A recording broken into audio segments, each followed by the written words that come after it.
All right, well, I've been teasing this in quite a few videos recently. They've been in one bat rep. That's true. Well, I don't know if actually... They are.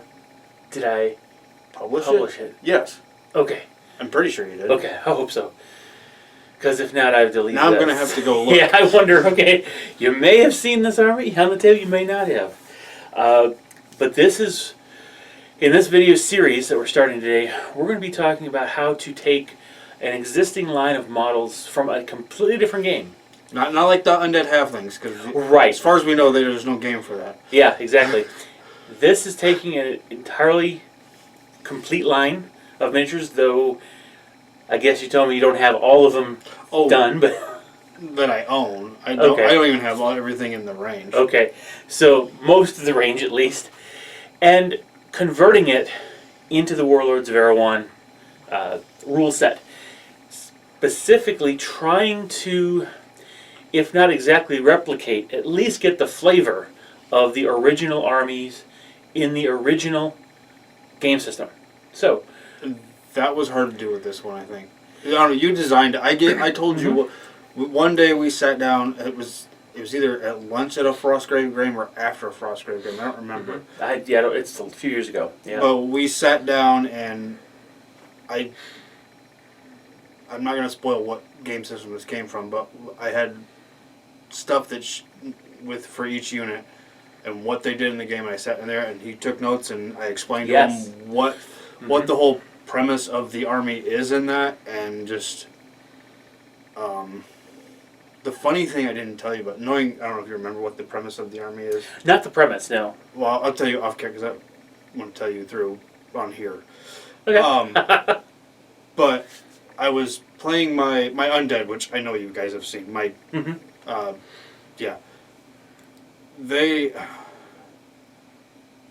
wanted to play a good guy faction. So I was looking at the models and looking how the studio paint scheme for these. I was like, oh, because they're like all in gold and stuff. I was like, oh, these are the good guys. Yeah. Got them assembled, and I'm looking at them. I'm like, huh. And I go to our friend that passed away, Doug. I'm like, these aren't the good guys, are they? And he looked at him. He's like, no. He's like, you thought these things were the good guys. I was like, yeah. They're wearing bright colors. They're good guys. Looks could be deceiving, I guess. Yes. All right, well, what we're going to do is take a look at the army, and then Dave's going to tell us more about where it's there from. Is Dave's current collection. So kind of walk us through. What are we looking at here? This is the War Machine Hordes army of Scorn. The power through pain, like me and Dare were just talking about. They're kind of like the Dark Elves of War Machine. They're Warhammer, yeah. Of Warhammer, yeah. They're the Dark Elves of War Machine. They're violent, nasty. They live in the desert and think everybody should suffer, like they do. From that's the lore that I know. They're going in there. That was from 2nd edition. I don't know what's going on with them now. Oh, gotcha. Because I don't play the game anymore. This army... And actually, that's the reason we wanted to create this army here, because he didn't play the game anymore, but wants to play with his models, so... Yeah, it was... the few people that had seen this army... Because I didn't actually get to play this army that much, because I liked playing my undead in War Machine more.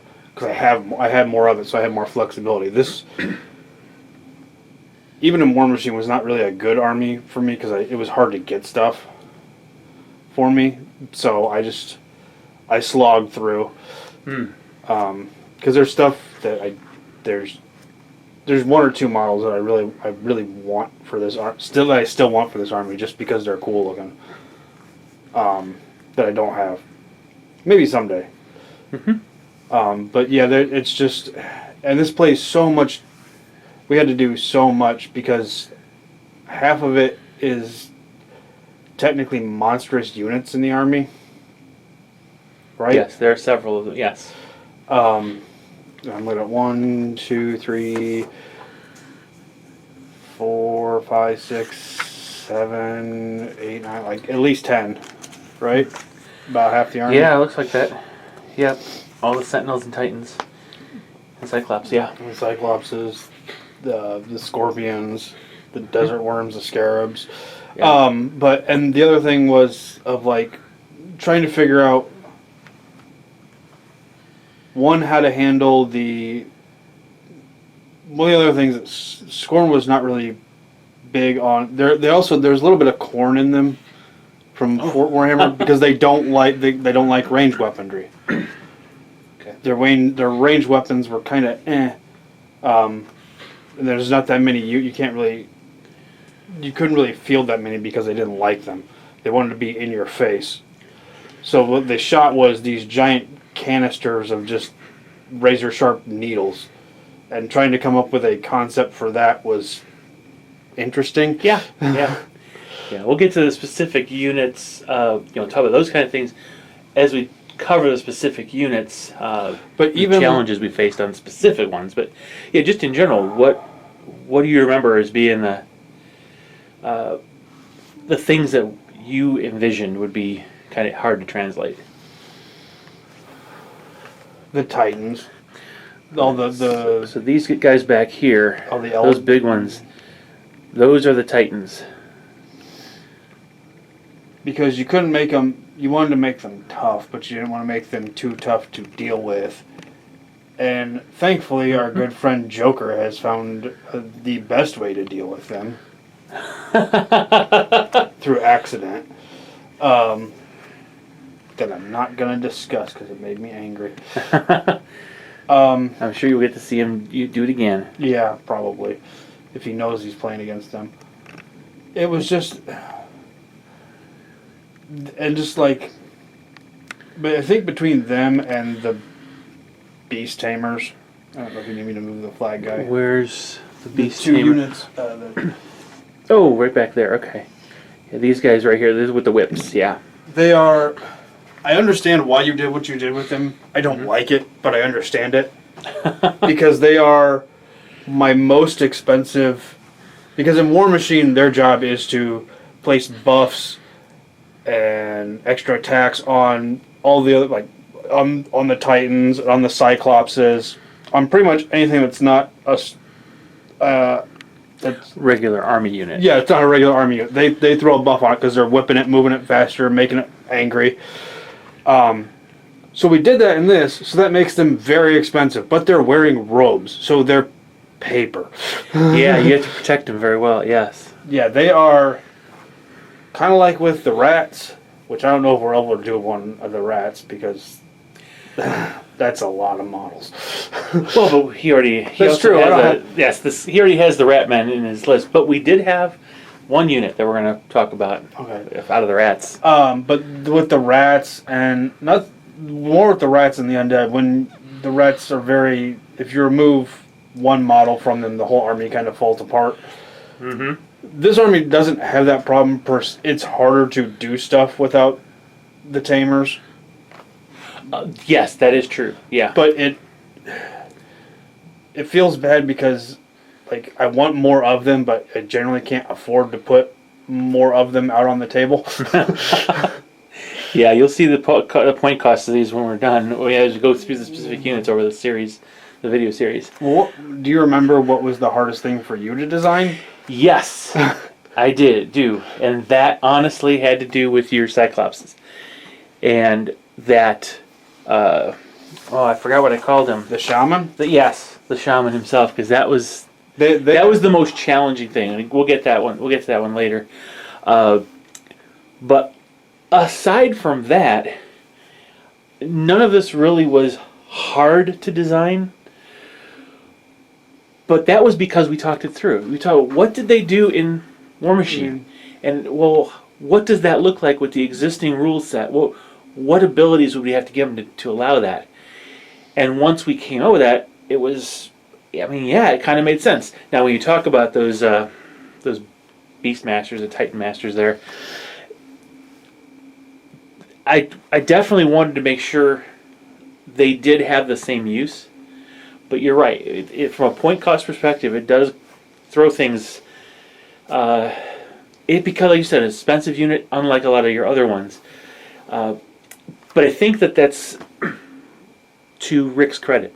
Yeah. Because when you have a unit with a lot of abilities that affects your army so well, it should be expensive, you know? No, I think get it. worked. It just makes me angry. Yeah, I gotcha. Now, the one thing I think I had the most fun playing with, we're actually going to cover in 2 videos from now, but a little sneak peek. It's up here with the The Fat Man? the Fat Man, yes. The model that has been repainted twice, and if I had my druthers, I would break him off that base, strip him, and repaint him again. Yeah, this is him. It's a warlord. It's a magic user type that. How do you handle a guy sitting on a dais being carried by 3 toadmen? I mean, And it's funny because you did the thing that in War Machine, he doesn't have a weapon because everything's basically kind of like bolt action to some degree. If they have it on the model, they're armed with it. He has a cup of wine and some grapes on his base. He has no weapon so if you get him in close combat, he's dead. yeah, yes, he can't really fight back. But again, we'll talk about that specific model. But I think to me that was the most fun creating because I got to be extremely creative in trying to take what War Machine had and putting it into Warlords of Erehwon. That is probably honestly my favorite model in the range. Oh, okay. Of War Machine. Well, even better. Just because, and I love playing him because he was such a jerk. Doug hated to play against him because he would ask me if I was bringing the Fat Man because then he could plan for it. Because we played every Friday for like a couple of years, and on like Wednesday or Thursday he would text me, he would get a hold of me. He's like, "Hey, are you bringing the Fat Man?" I was like, "I don't know." He's like, "Yes or no?" I was like, "Fine, yes, I'll bring the Fat Man." So he could plan around him. Mm-hmm. Well, I'll say this though, because this is the first army that I created with the rules, Rick's rule set, and I did have to actually make up some things as we went. This made it really, really easy to put together the undead halflings. Really? Yes, because I had already gone through the thought processes and looked at, okay, what's on the model? How would that translate? What can we base this out? Again, we'll start talking about the details in the next video. But yeah, so I'm actually glad you wanted me to put this together because not only did I have fun doing this, it prepared me for all the other model units that any units that I built was because I had the experience running through this one. Yeah, this army, this is not the original paint scheme for the studio paint. The studio paint scheme is red, gold, and white, I believe. Mm-hmm. And the stubbornness of me of being some of you may understand this. I don't think Darren will. Darren may understand this. I'm a Raiders fan, and those are 49ers colors. And I was like, there ain't no way I'm painting an army in 49ers colors. Yeah, I understand that. So I was like, and then when I learned that these guys were the bad guys of Hordes, I was like, okay, well, let's make them look like the bad guys. Yeah. Yeah, and they look intimidating. And the fun thing is playing this. I've played this against this army several times, and you can deal with it, but it requires care and planning. It is not an easy army to squash, but it's an easy army to screw up running. I will say that. Well, yeah, and to be honest, a lot of armies can have those kind of traits. But that's true. As an opponent facing it, I never felt like I was going to lose from the game. You have more fun playing. You have had more fun playing against these guys than you have against my undead. Right, but that's because of one mistake I made in making that list. When we get to that army, we'll go ahead and. Now I'm confused. Is it giving me access to something that I shouldn't have access to? No, an upgrade that I wish I didn't give you access to. That's the only reason. But again, that's how you learn when you design something and something doesn't quite work, and you can feel the impact. That and we went back to the lore of what the model actually is. Yes, right. Yeah, exactly. And again, we'll cover that in a separate video series. Nope. Because we didn't do the entire army in that one. This is an entire army from War Machine, built from scratch. Minus technically 2 sets of models. Okay. The Sand Spirits. Oh, those. Yes, right. Yeah, and that's a good point. And the Giant Scorpions. Those are Those aren't War Machine models. Oh, they're not. Oh, okay. Those are Shadows over Brimstone models. Oh, all right. But I wanted to, again, like what we do with, like, every army has, like, its specialized monster thing, which, granted, this army has a lot of them. But I wanted, I had seen those models online. I was like, those would fit perfect. Yeah. And reading what the giant scorpions, because those are just giant scorpions from the base book. We didn't do anything to them. Just they have access, because they live in the desert, we figured. Yeah. And the lore reason is, if you look at, maybe when we get close-ups, they also have a little bit of this is weird to say, the Scorn have a little bit of the Eldar in them too, because there are 4 models, these 4 here. I'm going to Fat Man for a second. Mm-hmm. They're called his name, this is a specialized unit, but these are called Immortals. They kind of do the Eldar thing where they trap when somebody dies, they trap a soul in a gem and they slap it in these stone bodies and they become alive. They become quote-unquote immortal warriors. So I was like, well, we'll go with that. I was like, well, where are they getting these stones? They grow on the backs of these scorpions. Oh, yes, because if you see over here on the scorpions,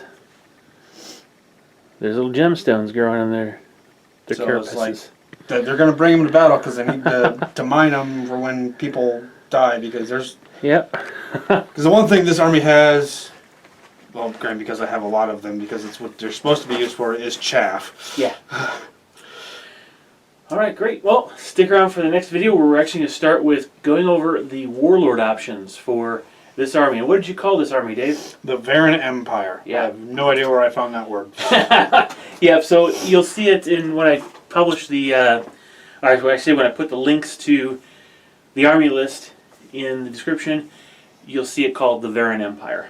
And again, if you happen to have this line of models in your collection, feel free to use it. I mean, of course, if your buddies let you. Okay. All right. See you guys in the next video.